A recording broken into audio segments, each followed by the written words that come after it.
The hostess had barely taken our coats when the room went quiet. The kind of quiet that makes your shoulders lift before you realize you are bracing for something. Caleb pressed closer to my side, and Mia slipped her mittened hand into mine as we stepped into the brunch lodge in Boulder. I told myself it was just a Sunday in early winter, nothing more, but my father's eyes found me instantly, sharp enough to pull the air out of my lungs. He leaned back in his chair, annoyance cutting through his polite smile. "Marisa," he said, like my name was an inconvenience. "You showed up." I kept my voice steady. "It is the first snow brunch. I thought the kids would like it." Mia tugged on my sleeve, whispering, "Hi, Grandpa." But Franklin did not acknowledge her. His gaze slid to the melting snow at our feet, then to the gloves I carried, as if we were disrupting something perfectly arranged. My mother, Elaine, forced a bright tone. "You came early. We were not expecting that." She reached for my arm but stopped short when Franklin cut her a look. Caleb's fingers tightened around mine. "Mom, do we still sit with them?" he murmured, too quietly for anyone else to hear. "We do," I replied, even though my stomach had already dropped. "If stories like this resonate with you, stay with me. I tell them so no one feels alone walking into a room that goes silent." Aunt Valerie lifted her hand in a quick, unsure wave as we approached the long table. Beth scooted her chair an inch, just enough space for Mia, but not enough to feel welcoming. Caleb sat beside me, shoulders tense, already reading the room like he always did. Franklin's voice cut through the low chatter. "You could have let someone know you were coming. Marisa." He spoke calmly, but every syllable carried a warning. "I thought it would be fine," I said, keeping my tone soft. "It is just brunch." Elaine leaned in, her smile stretched thinner than usual. "Your father likes things planned. You know how he is?" "I know," I replied, though she never meant it as acknowledgement. It was always a reminder. Caleb looked up at her. "Grandma, we brought muffins. Mom made them at sunrise." His smile was hopeful, as if offering peace. Elaine hesitated before answering. "That is thoughtful." "Caleb." The pause told the truth. It was thoughtful, but it was not wanted. Beth tried to redirect the moment.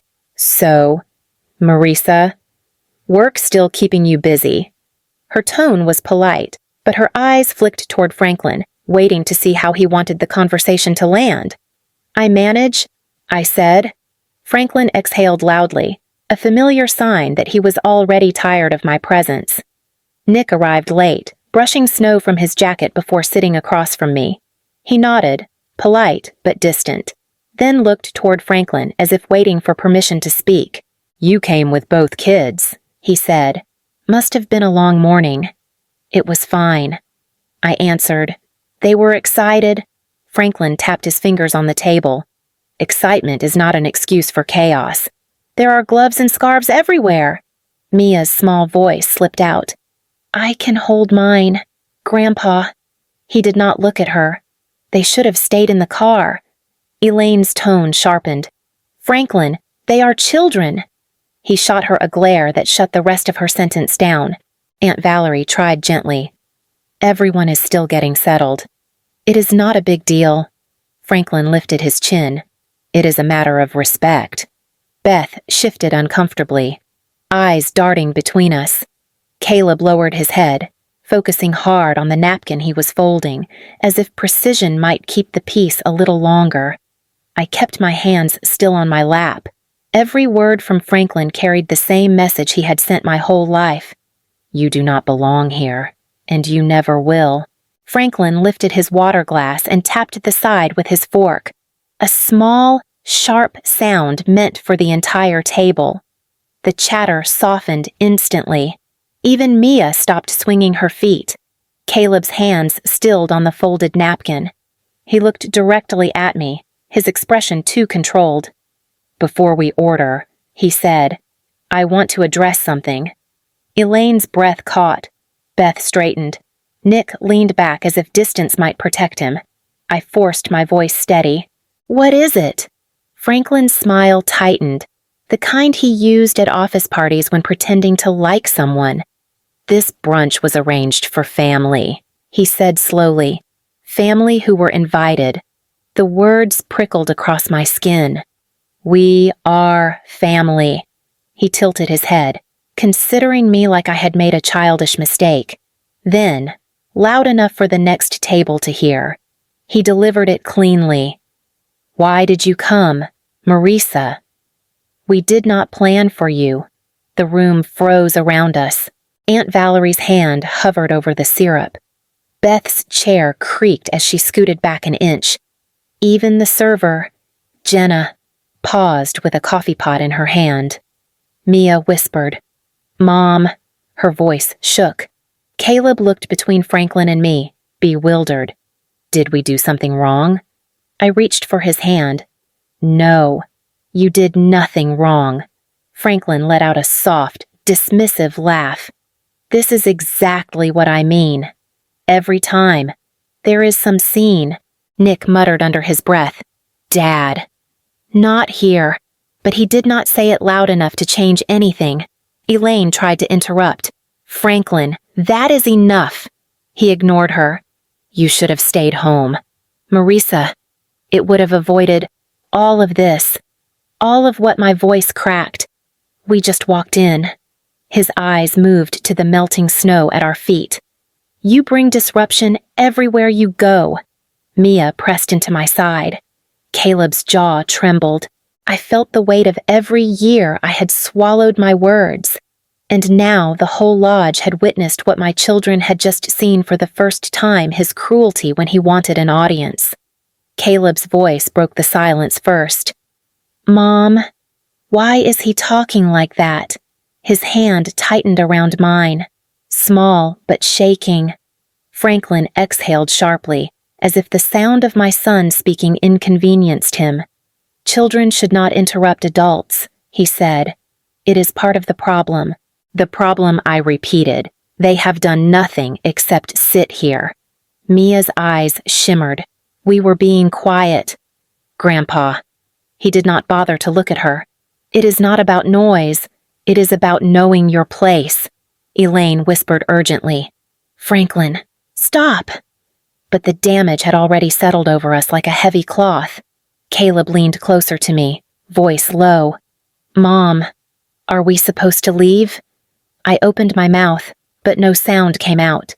I had spent years explaining away moments like this, shrinking myself so the conflict would not spill onto the people I loved. But his question held something different. Fear. Disappointment. A plea for safety. Franklin scoffed again, a sharp break in the air. If she leaves, let her. She has always been dramatic.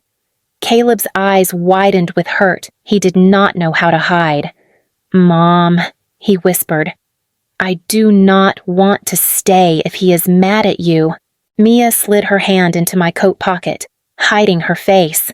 Their trust pressed against my chest, heavier than Franklin's judgment ever had, and for the first time in a long time, something inside me lifted its head and refused to bow.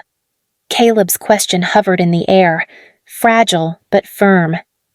Mom, should we leave? His voice carried more clarity than anything the adults had offered all morning. My pulse thudded in my ears. Franklin sat back, arms folded, as if waiting for me to crumble the way I always had. Elaine reached toward me. Marisa, maybe just sit. Franklin cut in. If she wants to go, let her. She has been ruining family meals since she was a teenager. Mia flinched. Caleb's shoulders curled inward. I pushed my chair back. The scrape against the tile sliced through the hushed dining room.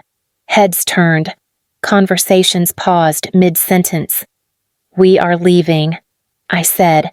My voice shook, but it did not break. Franklin did not lift his eyes from his plate. There it is, the dramatics. Aunt Valerie's breath caught. Marisa. I shook my head. No, not in front of my kids, Beth whispered to Nick. This is too much. Nick looked torn but did not speak. Caleb slid off his chair, grabbing his gloves with stiff fingers. Mia stood quietly, her small hand seeking mine. I bent to help her zip her coat, slow and gentle, because she deserved tenderness even if the room had none to offer. Jenna, the server, stepped near us with a hesitant softness. "Do you need anything before you go?" she asked. "Water for the kids, or just a second to breathe." There was no judgment in her voice, only recognition. "Thank you," I murmured. "We are all right." Franklin exhaled loudly, annoyed that anyone would show me kindness. "This is unnecessary," he muttered. Caleb straightened, meeting his grandfather's gaze with a bravery I had not taught him, but wished I had learned sooner. "Mom is not being dramatic," he said. "She is hurt." Franklin's jaw tightened. I placed a steady hand on Caleb's back. "Let's go." We walked toward the exit as the room watched some curious, some sympathetic, some relieved that the storm was aimed at someone else. Outside, the cold wrapped around us, sharp but honest. Caleb tugged my sleeve. "Mom," he said quietly, "you did the right thing." And for the first time that morning, I believed him. At home, the quiet felt different. Not peaceful, just empty. I made hot chocolate the way the kids liked it, with too much whipped cream and a dust of cinnamon. Caleb and Mia curled against me on the couch, still shaken but trying to pretend they were fine. My phone buzzed. Aunt Valerie. "He went too far. I am sorry. Marisa." Before I could respond, another message arrived. Beth people heard everything. He embarrassed himself. Then Harper, my sister-in-law, he is telling everyone you caused a scene, but no one is buying it. I stared at the screen as the messages piled up. Family members who had stayed silent at the table now finding their voices when Franklin was not staring at them. A final ping came from Elaine. "Something happened. You should know." My chest tightened. I typed back, "What do you mean?" before she answered. Another text from Aunt Valerie arrived. The check came. He tried to pay. Then Elaine's message landed. The bill was $587. His card was declined. Twice. Caleb glanced up when he saw my expression. "Is something wrong?" I swallowed. "No, sweetheart. Just messages." Elaine sent another line. The manager asked if someone else could cover it. People were staring. I had to use my card. He was furious. I pictured Franklin's face, the moment his control slipped in front of the very people he wanted to impress. Beth added one last message. Even the server said she could not imagine speaking to her own daughter that way. He heard her. Everyone did. I locked my phone, my hands trembling. The truth had finally caught up to him. Not because I fought, but because he showed himself, and there was no one left to hide behind. My phone buzzed again, but this time it was not another relative. It was Franklin. One line. "Come back and fix this." Not an apology, a command. My hands went cold. For years, I had answered him without hesitation, folding myself small to keep the peace. This time, I pressed call. He picked up on the first ring. "Marisa, this is ridiculous," he said. "People are exaggerating. You walked out and made everything worse." I kept my voice steady. "I left because you humiliated me in front of my children." "Oh, please," he snapped. "You always make things bigger than they are. If you had stayed, none of this would have happened." "I stayed for years," I said. And it always happened. There was a long beat of silence, the kind that used to make me apologize. I did not feel it. He tried again. "Your mother had to pay that bill. Do you understand how that looked? Do you?" My voice rose, not in anger but in clarity. "You spoke to me like I was nothing. In front of Caleb, in front of Mia, in front of strangers." "You are twisting what I said. I am repeating exactly what you said." Another silence. This one sharper. Caleb peeked from the hallway, Listening. I softened my tone but did not retreat. I am not teaching my kids that love means accepting cruelty. That ends with me. Franklin inhaled sharply, the sound of a man losing control of the narrative. You are ruining this family. No, I said. I am protecting what is left of it. I hung up before he could answer, my hand trembling but steady in a way it had never been. The next morning, the air in our apartment felt lighter. Caleb and Mia woke early, their voices soft but calmer than the night before.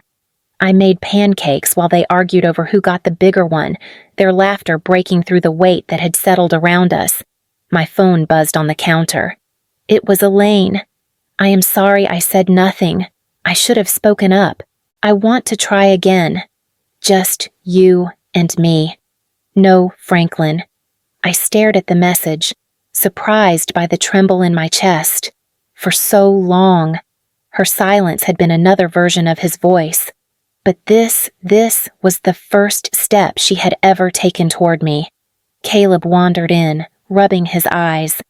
Mom, are we doing something today? Yes, I said. Something easy. Later. I took them to Chautauqua Park. The trail was quiet, just our footsteps in the snow.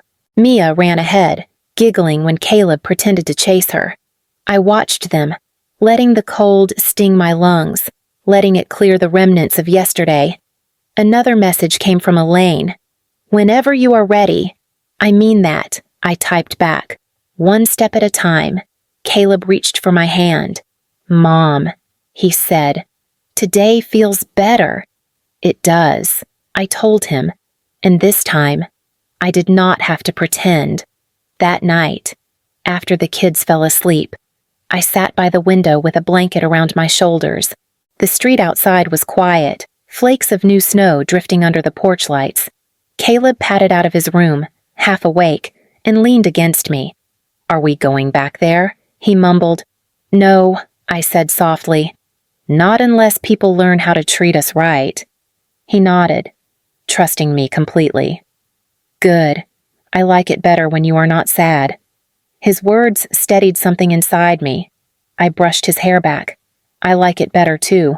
He hugged me once before heading back to bed, leaving the room warm with his small certainty. I opened my phone and typed a note to myself.